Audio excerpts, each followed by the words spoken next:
Alrighty, it is time for another live review, a Fealty review. Sit back, grab your cup of tea if you want to, because we're about to get Fealty up in here. Golly, I don't know what I'm saying. Golly gosh. Alright, it's time for the day 2 review of Anthem. If you watch live, feel free to share your thoughts like Blue did. He says, it looks cool, like a baby Warframe in Destiny. We're going to get on into the day 2 thoughts of this game. So if you're watching this review on YouTube, click like, leave a comment, subscribe. If you watch it on Twitch, hit follow, leave a comment there as well. And if you're watching live, leave as many comments as you want in the chat as you want right now. I stream Fridays, Saturdays, and Sundays. We do playthroughs and reviews, and sometimes play multiplayer games when there's not anything to play through or review. Less than 3 keep up the good work, Hey, thank you for the biddies, man. Let's see that. Oh, no women. Thank you for the biddies, Total, man. Golly gosh, thank you so much. Total, feel free to share your thoughts of the game, Anthem, if you want there in the chat. Alright, so let's get into the day 2 thoughts of this game here. There's really not much to it. I agree with Blue when he says it's like a baby of Warframe and Destiny. You always forget how much hair I have? I don't have hair, man. There's no hair on my head. But if you watch all these, you know who I am. Golly gosh. I agree. It's Warframe meets Destiny. But there's not much to it. What I'm thinking of is what this game's gonna be in the long run. What will this game be when you get to the end of it, when you're working on the end game? And I see it being Destiny-like in the sense that there's gonna be crafting in a way, but that differentiates a little bit. But you're really just gonna be queuing. You're gonna probably be sitting here all alone. I hear they have this like one room for you to hang out with your party members. So you're gonna be just sitting in those rooms, hanging out, talking, or going around free roam and queuing when you have a chance to queue up either expeditions or whatnot. And that's gonna be, from what it seems like to me, all it's gonna be. From what I hear, there's no PvP. So, if you want to kind of... Hey, thank you for the host, man. If you're going to want to kind of mix it up a little bit and stop doing just, like, horde modes, which this game kind of really is, I feel that it's going to feel monotonous and boring pretty fast. For people that like Destiny and Warframe, I think they'll feel like this game is okay. But I don't think that at this point they're going to look to start from scratch and then have to rework on gear and everything, whereas in the things like Destiny and especially Warframe that keeps on rolling out newer and newer content really fast for their gamers and stuff. I don't think it'll compare. So in competing in the space as trying to compete in, I think it's going to struggle. In competing in the space that you know, kind of MMO-like games, I don't think it compares. I don't think it will have a vibrant world. I think that the map looks, you know, from what, like I said yesterday, let's see if we can pull it up. Yeah, I can't pull it up here. I gotta go into my I'm almost calling it a Warframe. I gotta go into my Warframe, I almost said. You know, that's how similar it is. But I gotta go into my suit there. So let's look at the map here. So when you're looking at the map, I mean, I traveled from, you know, free play queue to free play queue spot here, and it really was like, I think it was like 3 or maybe 4 flights that I had to take to get all the way there. I'm pretty sure it was like 3. I think it was like the first one was from like where I spawned around here to like here and then here. And then I was pretty much in there. So when you're looking like from here to here, I mean, it's got some size to it, but I was able to traverse. This looks like it's like maybe 1/3 of the map, you know, maybe 1/4 of the map. I just don't see the open world being so large that you're going to really want to be spending a ton of your time there. Hopefully they'll make enough events there to make it feel more vibrant of a world, but they're not going to be able to have a lot of people existing in this world just for the fact that it's not too large. You know, if you make events and stuff that are going to pop up, if you have like 15 people here, they're going to be able to, you know, get all the way over to here probably pretty fast. You know, I think it would probably take, you know, maybe 5 minutes to get from one side to the other, but you're going to be able to get there probably in time to start up anything, you know, or you could probably just click, you know, that spot and maybe fast travel or something. I don't know how they're going to do that yet, but it just, to me, doesn't seem like when you get fully leveled up and, you know, you get to a point where, all right, I'm max level, I've unlocked, like, you know, the end game content, I just feel like all you're going to be doing is queuing a raid and queuing a basic dungeon, and it just seems like you've got the bug monsters, and then you've got the other monsters to fight, and that's about it, you know? I think what these games lack is factions, you know? I would love to have open world PvP, you know, where we can all just go out, and if you're trying to get supplies, there's more of a reason to have a group of people to play with, you know, more of a reason to travel out as a group as well, or more of a reason to get you to start talking with people that are playing the game and getting to know people so that you can go out and survive, you know. But the map is so small, I mean, how much of a faction could you get? You know, it'd be very hard to balance it and whatnot, because you would need to have every server having equal amounts of people on it, you know. I think that would be really hard for them. So I don't know. I don't think that would necessarily work. I think they'd need a map that is really large, you know, like World of Warcraft. I mean, you wanted to walk from the northern part of Eastern Kingdoms to the most southern part of Eastern Kingdoms. Like, good luck. It's going to take you probably a few hours to do it, you know, and then go from there to Kalimdor and south to north on that. I mean, we're talking a very long time of, you know, that's a world. They made a world in that game, you know, and I think, I mean, maybe not as large as WoW, but maybe, you know, 3/4 of what Red Dead Redemption 2 has. I think you can rock and roll with a pretty good open world MMO, first-person shooter, you know, like this. You know, big enough for a solo player to kind of sneak around, you know, and maybe do their gathering if they want to. But you got to make a world that's vibrant to exist in, just to exist in. Whereas games like this, it's like they made a really nice waiting screen for a dungeon and raid queue. That's all this zone here is, really just a really nice waiting zone to queue up content. You know, they'll give you some story quests, like, oh, you got the dude who's now like 3 people. I'm sure there's going to be, you know, explanations of what's happening out in the world as to why we're fighting these, you know, people that have spikes on their backs or whatnot. And then why are we fighting these, you know, bugs that apparently, like, have,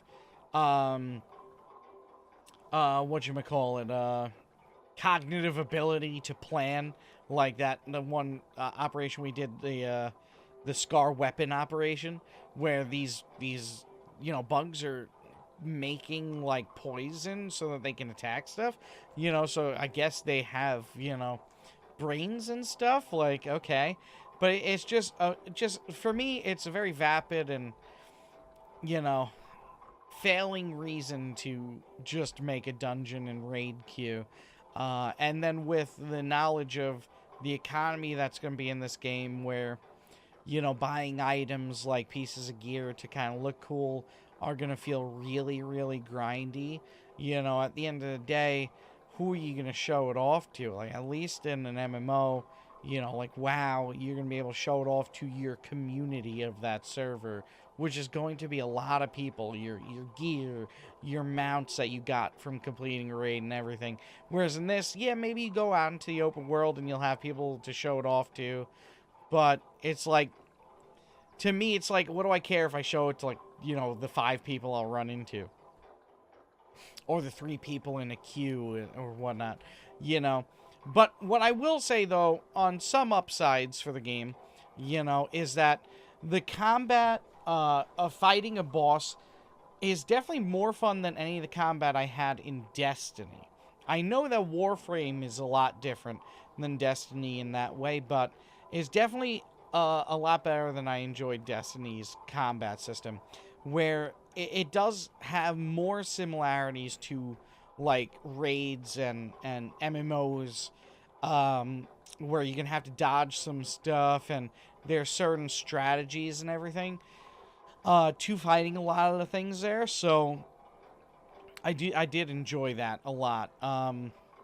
But you know, when you get into these dungeons and raids in this game, I know they're called expeditions and stuff, but I rather refer to them as dungeons or raids because I think more people will understand that terminology. When you get into them, there really isn't, like, if you get into a WoW dungeon, you know your tank has to lead the way. You know, if your tank doesn't lead the way and if they're not eating all the damage and getting everyone to attack them, your group is going to die. Which is why a lot of tanks get blamed and yelled at and stuff, and then healers get yelled at. You know, it forces more of a team mechanic. Whereas in this, I don't even know if my teammates are knocked. Like, you know, like, I don't even notice. There's no health bars. There's the HUD is very plain. And whether they're alive or not, like, I'll be doing my thing over here, and this teammate's flying over there doing their thing. Like, it's just, it's like chaos in a way. Now, when you fight the end boss, I mean, as long as everyone's dodging the monster, I don't think you'll ever really notice if there's team combat going on, you know, unless you're playing maybe hardcore levels or something. You know, where maybe it's like everyone's got to play perfectly, you know, which will be fun for if you're playing with your friends, you know, but, you know, at least there is some aspect of, there is complexity in the fighting, and the fighting is definitely, you can die, you know. Yeah, right now, there's actually no communication, Blue Fang. They're like, it has the option to add in voice chat in audio. See, V.I.P here. You got the option, but it doesn't work. It's not working. It's not on. So there's no talking. So there's no talking for now. When the game releases, maybe with talking, that'll make it a little bit better. But, I mean, as of right now, without talking, I mean, we're finishing content. You know, maybe the end-to-end game might be a little bit different, but it just, I don't see how it's forcing you to play as a team. So now we do have multiple different suits that you can find in the Forge. The different, I forget what they call them. I'm calling them Javelins, I think, right? Yeah, Javelins. So you got the Ranger and the Storm, and then there is 2 more, but I can't choose them here to read them out here. I'm blanking on the names right now. There's a combination of effects. Ranger hints. Build your javelin. Let's see. Customize your javelin's appearance. Unlocking new javelins. So you got the Colossus, Storm, Interceptor. Equipped with common starting item based on pilot's level. And then, what am I playing as as the initial one? I don't know.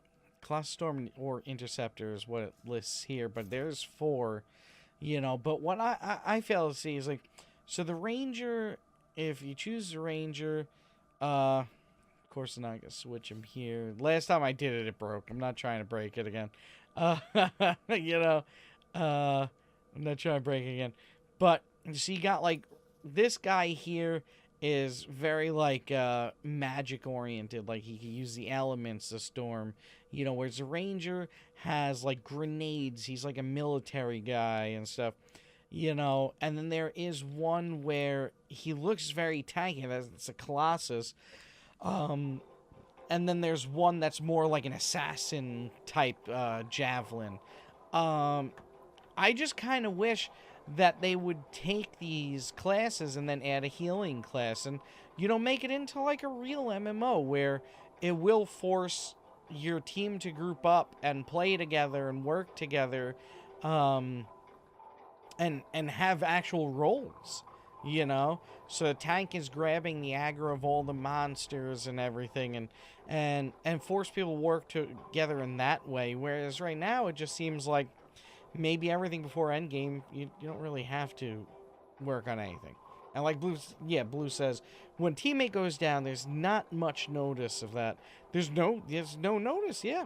I mean, when you look around, like, you'll see, like, the dude popped up, and then, like, it'll have, like, a symbol next to him, you know. But if you're not looking at him, which often you're not, and with this game on PlayStation having some of the lowest frame rate, like, I've ever seen, like, just from spinning around, it's like good luck seeing anything because frame rate's so low, you know. You kind of really can't tell what you're looking at sometimes, you know. It's a very beautiful game when you're not moving, but then once you start to move, it's like good luck. So, in my opinion, the game's not worth $60. It's definitely not worth $80. It's a nice AAA version of like a $30, $40 game, or even a free-to-play game like Warframe.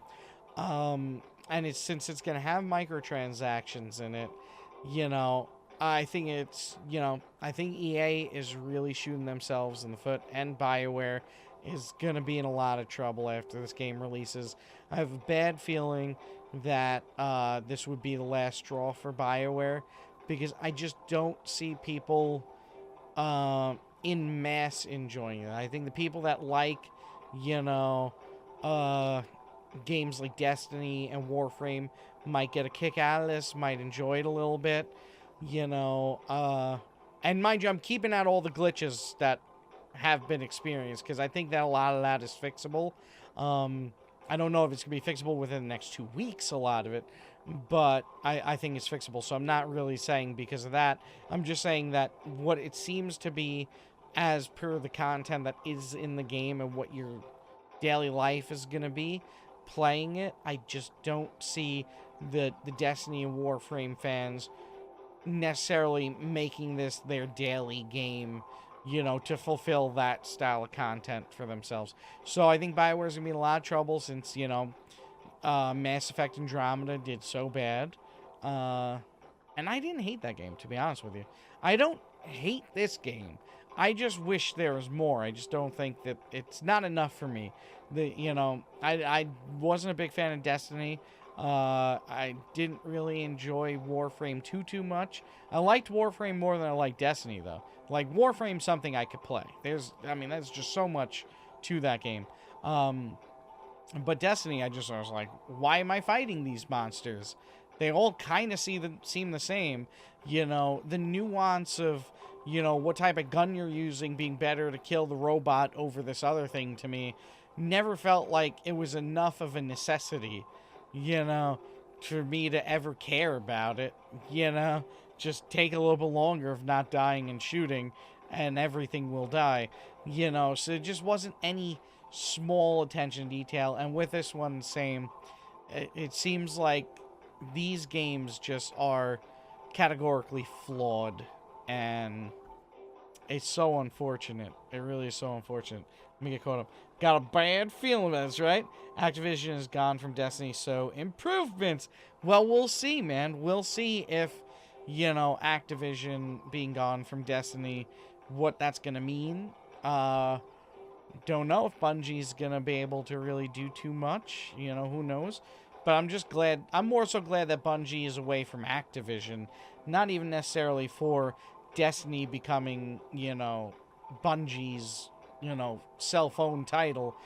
But I'm excited that you know, Bungie has a chance to now do whatever they want to do, you know, with no one over their shoulders. So, you know, hopefully, whether it's, you know, Destiny or not, whatever that they end up doing next is going to be something that's going to be pretty amazing. So hopefully they can go on their own, you know. So that being said, when it comes down to this game, I feel bad for BioWare, you know. I really feel that there's just not enough here that, you know, the rumors I'm hearing is that the expeditions, the raid type expeditions, endgame, there's only going to be like 3.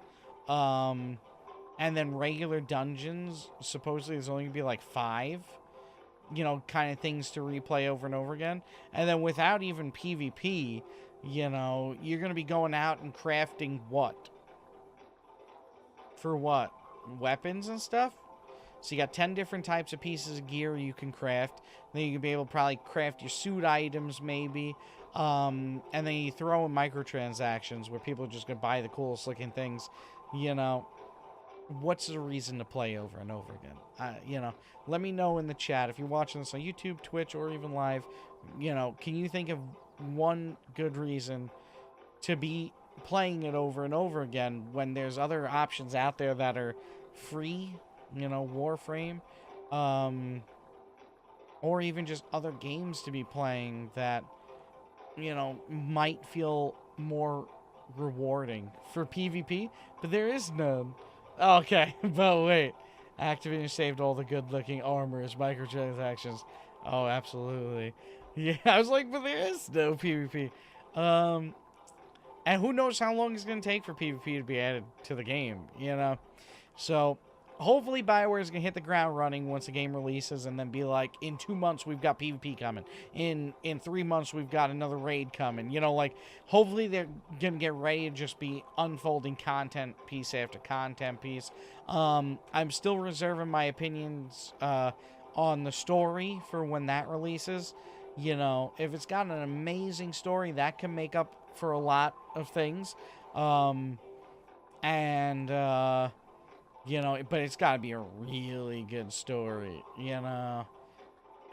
Especially since you're going from level 1 to 30, you know. That's a lot of levels. And just experiencing what we played through here, getting to a little bit into 13, in just a few dungeons and then that mini raid thing that we just did, you know. Seems like you're going to be able to level, like, you know, not too slow, but pretty fast. But then again, they did say the whole economy and all the leveling and everything will change when the game releases, and not in a direction of, you know, easier, because they said that the demo will be easier than the game. You know, makes you feel like, I don't think the story's going to be that long, but it would be reasonable if you play the story that you would get from base level to max level, you know, by the time you finish the story. So we'll see. There could be a lot of story to the game, and hopefully it's not just continuously go here, kill 20 of this, come back, go here, get this item, come back, go here, get this item, defend from a horde, come back. Because that's really what it seems like it's going to be. Just go here, defend from a horde, come back, go here, get item, come back, go here, kill 10 of this, come back.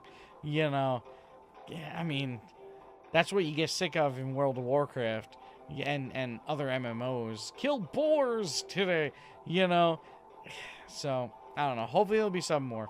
But that's my review. That's my thoughts on day 2 of the Anthem playthrough and review. Let me know what you think if you watch on YouTube and Twitch, all that jazz. Click like, comment, subscribe, follow, all that jazz. Stream Friday, Saturday, and Sundays, doing playthroughs and reviews, and sometimes multiplayer games. And I'll do a review for every day I play through, just in case my opinions change over time. Right now, they haven't changed too much, though. But let me know what you think. I definitely want to know what people are thinking and what they like about it. I really want to understand from the mindset of someone who really likes this type of game what that person thinks of this game in comparison to, you know, other games of this type. Because I want to understand. I want to understand it, you know. Not that I feel like it's an not understandable thing to like something like this. for me personally, I don't like it. So it makes it hard for me to, you know, review it and look at it from a standpoint of, you know, it being kind of a full game in a way. You know, I don't know. But let me know. Start a conversation. Gosh. And thank you everybody for watching live.